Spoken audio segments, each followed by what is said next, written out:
Hello friends, your most welcome in legal chamber. और आज हम सीपीसी की सीरीज़ में समन्स पढ़ेंगे और उसको स्टार्ट करने से पहले हम एक सेलिब्रेट कर लेते हैं एक खुशी को जो कि हमें मिली है कि बहुत ही दिनों बाद जो यूपी जुडिशरी है उसने अपना नोटिफिकेशन जारी कर दिया है और छत्तीसगढ़ का भी आ गया है। तो होपफुली हम सभी अटेम्प्ट करने वाले हैं और बहुत अच्छे तरीके से मेहनत करके जाएंगे बिल्कुल भी।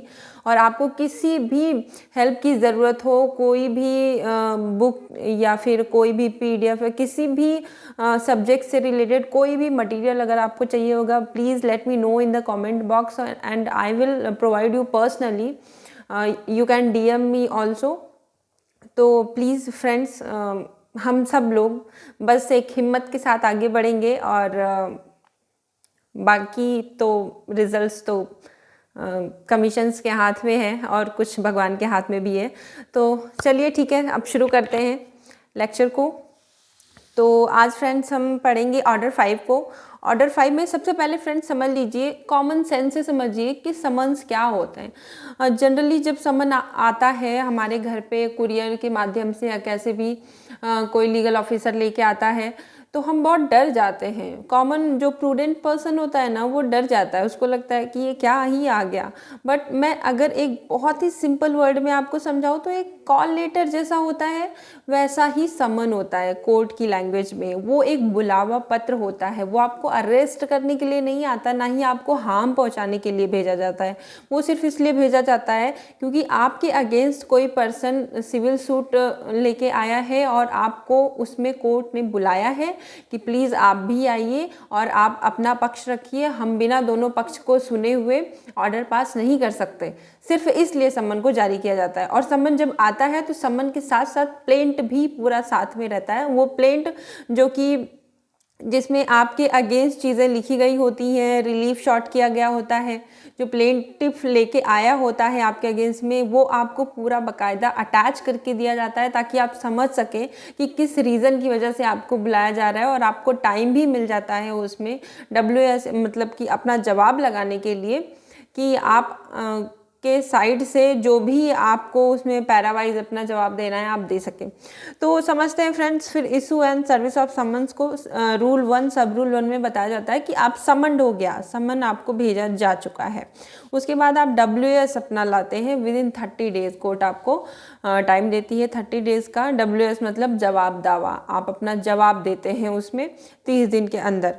ये 30 डेज 90 डेज में एक्सटेंड हो सकते हैं। सफिशिएंट कॉज अगर आप उसमें देते हैं तो कुछ ऐसा रीज़न दे देते हैं कोर्ट को कि आपके पास बिल्कुल भी टाइम नहीं था, आप बहुत ही परेशान थे, आप बीमार थे, आपके घर पे कोई किसी की डेथ हो गई थी, या कुछ ऐसी चीज़ें आप कोर्ट के सामने रखते हैं जो सफिशिएंट कॉज ऐसे सर्कमस्टांसेस क्रिएट कर देता है जिसकी वजह से आप विद इन 30 डेज में नहीं WS दाखिल कर पाए, तो आपको 90 डेज तक कोर्ट टाइम दे देती है।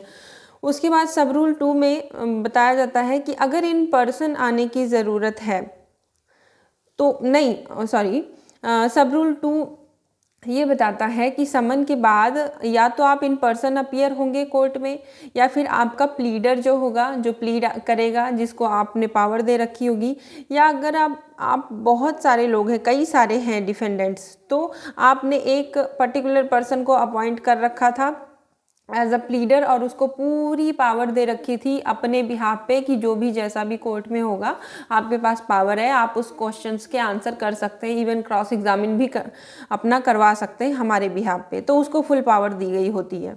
ये सब रूल 2 में बताया गया फ्रेंड्स। सब रूल 3 बताता है कि वो जो समन होगा वो उस पर साइन जज का होगा।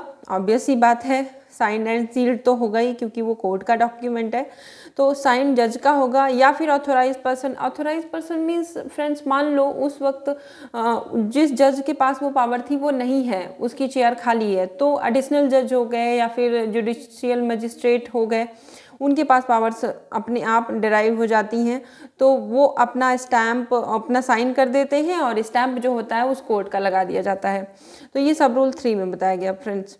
फिर रूल 2, यहाँ हमने रूल 1 पढ़ा था, अब रूल 2 में आते हैं। इसमें बताया गया यही जो समन प्लस कॉपी ऑफ प्लेंट, हर समन के साथ कॉपी ऑफ प्लेंट ज़रूर होगा।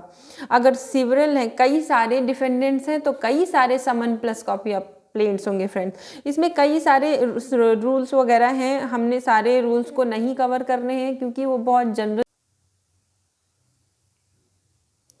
और इससे फ्रेंड्स हमारा टाइम भी बहुत ज़्यादा वेस्ट होगा। तो उसको आप प्री के पर्पस से देख सकते हैं बेयर एक्ट से, बट जो समझने वाली चीज़ें हैं वो सिर्फ यही हैं। और फिर हम सब रूल 3 सब रूल 1 में देखते हैं, तो पर्सनल अपीयरेंस की बात करता है कोर्ट। अगर पर्सन का, जैसे यहाँ पे हमने देखा था प्लीडर या फिर हायर्ड प्लीडर, ऑथोराइज्ड पर्सन, इन सभी के अलावा अगर कोर्ट को लगता है कि नहीं आप इन पर्सन होना ही ज़रूरी है, पर्सनल अपीयरेंस होनी चाहिए, तो कोर्ट उसके लिए भी समन में उसको भी मेंशन करेगा और वो पर्सनल अपीयरेंस कराएगा। सब रूल 2 में ये बताया गया कि जैसे कहीं पे अगर थोड़े से भी सेटलमेंट के चांसेस वगैरह होते हैं जनरली ऐसे केसेस में, तभी प्लेंटिफ और डिफेंडेंट दोनों को एक ही डेट के लिए पर्सनल अपीयरेंस के लिए समन में उस क्लॉज को ऐड कर देता है कोर्ट। बट फ्रेंड्स इसमें बहुत सारे सब रूल्स और रूल्स हैं जिसमें ये बताया गया है कि पर्सनल अपीयरेंस कब हो सकती है। पर्सन लिमिटेड सर्टेन एरिया में रहता है, आसपास में रहता है, तभी उसका हो सकता है, अदरवाइज़ नहीं हो सकता पर्सनल अपीयरेंस। क्योंकि अगर कोई दूर है, कोई अब्रॉड में है, तो ऑब्वियस सी बात है कि उसका जो प्लीडर है वही यहाँ पे इंडिया में है, वही आ सकता है। तो ऐसे कई सारे एक्सेप्शंस हैं, वो आप रीड कर लीजिएगा उसमें।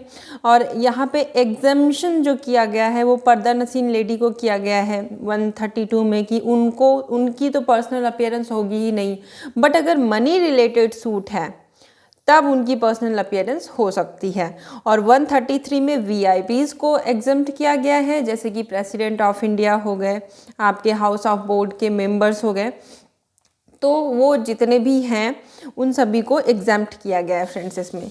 और आगे बढ़ते हुए हम देखते हैं फिर आगे रूल 9 इम्पॉर्टेंट है।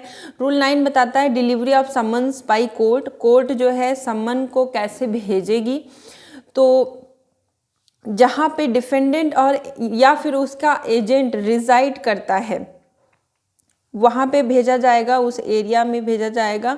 और समन भेजने का कुछ ये है फ्रेंड्स कि जहाँ पे वो रहते हैं या जहाँ पे वो बिज़नेस करते हैं, पर्सनली वर्क्स फॉर गेन जैसे टर्म्स इसमें ऐड हुए हैं, उन सभी का जनरल सा मतलब यही है कि जहाँ पे इनको देखा गया हो, जहाँ ये डेली आते जाते हों, जहाँ पे ये रहते हों, ऐसे कॉन्स्पिक्यूअस प्लेसेस पे कहीं ना कहीं समन को जो है वो स्टैम्प कर दिया जाता है या फिर बाई हैंड दे दिया जाता है किसी न किसी के माध्यम से। तो यहाँ पे अगर समन रिटर्न हो जाता है, डिफेंडेंट लेता ही नहीं है या फिर वो मिलता ही नहीं है, रिटर्न हो जाता है, तो कोर्ट इसको यहाँ पे डिफेंडेंट लेने से मना कर देता है, तो कोर्ट इसको रिसीव्ड मान लेती है। कोर्ट इसको रिसीव्ड मान लेती है जब वो मना कर देता है, तो मतलब कि डिफेंडेंट मिल गया था, उसको ढूंढने, वो अननोन नहीं है, मिल गया था, वो कहीं गायब नहीं है। 9A में दस्ती समन्स की बात करता है। दस्ती समन्स फ्रेंड्स वो होते हैं जो प्लेंटिफ जिसमें पर्सनली समन लेके जाता है। कई बार कोर्ट प्रोसीडिंग्स में ज़्यादा टाइम लग जाता है, तो प्लेंटिफ्स खुद ही बोलते हैं कि लाइए समन हमको दे दीजिए, हम जाके वहाँ रिसीव करवा देंगे, तो ये दस्ती समन्स उनको पावर दे देता है। रूल 15 में आते हैं फ्रेंड्स। फिर मान लो घर में अगर आप जिस डिफेंडेंट के घर में आप गए और वहाँ पे डिफेंडेंट नहीं मिला, तो उस घर में कोई भी मेल या फीमेल अडल्ट जो है उसको आप रिसीव करवा सकते हैं समन। लेकिन सीआरपीसी में बताया गया सिर्फ adult mail, only adult mail CrPC में बताया गया है, जबकि सीपीसी में मेल और फीमेल दोनों हैं। अब servant is not a family member. Servant को नहीं आप दे सकते कि आपने सर्वेंट को सबमिट करवा दिया समन और हो गया, नहीं, वो इंक्लूड ही नहीं होता है फैमिली मेम्बर में, ये बताता है रूल 15। रूल 17 भी बताता है वही चीज़, डिफेंडेंट रिफ्यूज़ कर लेता है या फिर पाया नहीं जाता है, तो वो रूल 19 में वो वहाँ पे फिर रिटर्न ही हो गया। तो रूल 19 में एग्जामिनेशन ऑफ सर्विंग ऑफिसर, जो ऑफिसर लेके गया था समन को सर्व करने के लिए और उसने फाउंड नहीं, उसको मिला नहीं या मिला डिफेंडेंट तो उसने रिसीव नहीं किया, तो कोर्ट उसको एग्ज़ामिन करती है कि क्या क्या सिचुएशन उसको फेस करनी पड़ी और कैसे क्या क्या चीज़ें हुई, वो सब यहाँ पे आके बताएगा। फिर ये रिलेटेड सेक्शन है जो सेक्शन 27 से लेके 32 तक ऑर्डर 5 से रिलेट करते हैं फ्रेंड्स। 32 में हम power of court in default देख लेते हैं क्योंकि वो बहुत ज़रूरी है। तो इसमें कोर्ट के पास पावर्स क्या क्या हैं? कोर्ट वारंट इशू कर सकती है, सेल कर सकती है, प्रॉपर्टी को अटैच करके सेल कर सकती है, फ़ाइन इम्पोज कर सकती है आप पे जो कि 5,000 से ज़्यादा नहीं होगा। अगर आपने सिक्योरिटी नहीं किया तो आपको सिविल प्रिजन में भी भेज सकती है फ्रेंड। तो बात ये वही हुई ना, अगर आप गलत हो, आप गलत करोगे, बार बार बुलाने पे भी नहीं आओगे तो ऑब्वियस सी बात है कोर्ट को एक्शन लेना पड़ेगा। बट अगर आपको फर्स्ट समन आता है तो आपको डरने की कोई ज़रूरत नहीं है। आप कोर्ट जाइए, कोर्ट आपकी बातों को सुनने के लिए बुला रहा है, ना कि आपको पनिशमेंट देने के लिए बुला रहा है। पनिशमेंट के लिए डायरेक्ट वारंट इशू होता है, पुलिस आपके घर पर आती है और आपको अरेस्ट करती है। फिर भी पुलिस आती भी है तो आपको रीज़न बताती है और वो क्रिमिनल मैटर्स में होता है जनरली। सिविल में सिर्फ अपने ऑर्डर्स को एग्जीक्यूट कराने के लिए ये किया जा सकता है, अदरवाइज नहीं किया जा सकता। तो नॉर्मल पर्सन के तरीके आप बिल्कुल लॉ अवेयरनेस रखिए और मैं यहाँ हूँ। आपको अगर कोई भी डाउट भी होता है तो आप कमेंट सेक्शन में डाल सकते हैं। मैं उससे रिलेटेड जितनी भी हेल्प मेरे से हो पाएगी या जो भी नॉलेज मेरे पास है, I will definitely provide you. So that's for it for today friends. और अभी हम लेक्चर को एंड कर देते हैं, वैसे भी काफ़ी लंबी हो गई है ये। तो thank you for watching this. और अगर आपको पसंद आई हो इन्फॉर्मेशन तो please like, share and subscribe for more. Thank you, bye, take care.